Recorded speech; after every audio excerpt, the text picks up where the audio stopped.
Okay, so this is Mr. Maxwell, and this is going to be an explanation of how to do the graphs for the photosynthesis lab. And a number of people seem to have had problems with this, and so I'm doing this screencast to help you out. So basically what I've got here is I've made up some fake data, and I have a column here for time, and this would be the time that I took my measurement at. And then across the top here I put uh, we're pretending that I'm doing percent light, how much light we're letting through to the cuvettes with chloroplasts in them. And one little trick here: if you enter these in as just numbers, if I enter them just as 100, 75, 50, 25, um, Excel's going to think that's a number that it needs to do something with. So one of the things with Excel is, one of the little tricks is trying to fool it into doing what you want it to. And so you want to basically make sure that these are entered in as text. And by putting percent light in there, that's how I made that text. And then all the rest of these columns are numbers.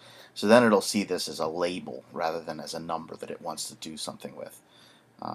Sometimes Excel's too smart for its own good. Okay, so I'm going to select all my data, including the headers, and then I'm going to go scatter. And if this is, you may have this home and you got to select chart, but you want to go scatter, and you want to do the marked scatter for this, and you get something that looks like this first. And this is not what I want. So I'm going to come over here to switch plot, and I'm going to tell it that my plot is by column as opposed to by rows. You could have oriented this information the other way, and then it would have come out the way you want. But it's just as easy to switch plot. And now you can see I got my 100% light, and I got my data the way I want it. And then I can come in and I can say, well, what I really want to do is I want to put trend lines in here, and so I can select my points here so that they're all selected, and I can go add trend line. And once I add the trend line, I can say, okay, well, I want a linear trend line. And my options, I want to display the equation on the chart because I want to know what the slope is. And it says that y equals 5x, which would be y equals 5x plus 0, because it obviously hits my intercept down here. So my slope is 5. And so I can do that for each of these. You can also right click or command click and go add trend line, and it does the same thing. And so what you want to do is you want to do that for each of these. Add trend line. And it's amazing how my data is working out just perfectly. If you click on this and you accidentally click so you only highlight one point, the easiest thing to do is click off the graph and then click back on.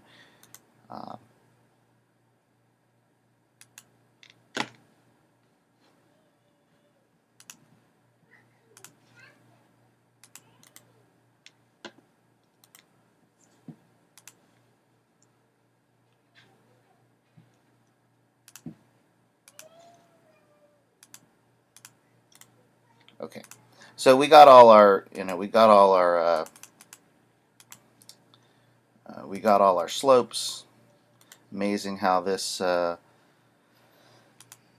this data just works out perfectly to where I have my slope of this line 0, 1, 2, 3, 4, and 5.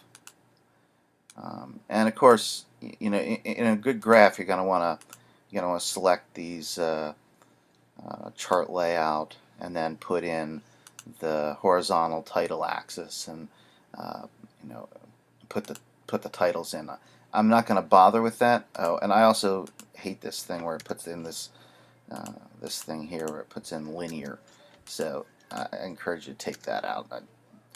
Once again, Excel trying to do too much for you, thinking it knows what you want, and then it does stuff you don't really want it to do. But anyway, so you can take that stuff out. But So what do you do with this then? Okay, now we got all our slopes, and so we can say now we have now we can make another graph, and here we're going to go percent light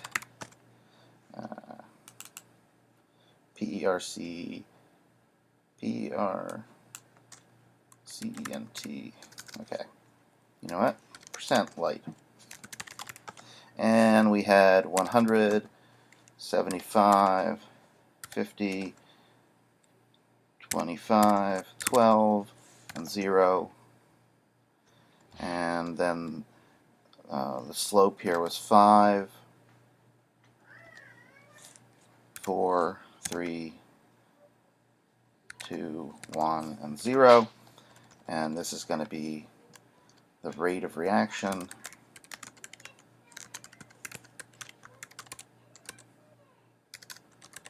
And that's going to be in units of percent transmittance over minute. And so then what you're going to do is you're going to take this data and you're going to go, okay, we're going to graph our slopes now, graph our rates. And so we're going to go charts and do another XY scatter plot. And there you go.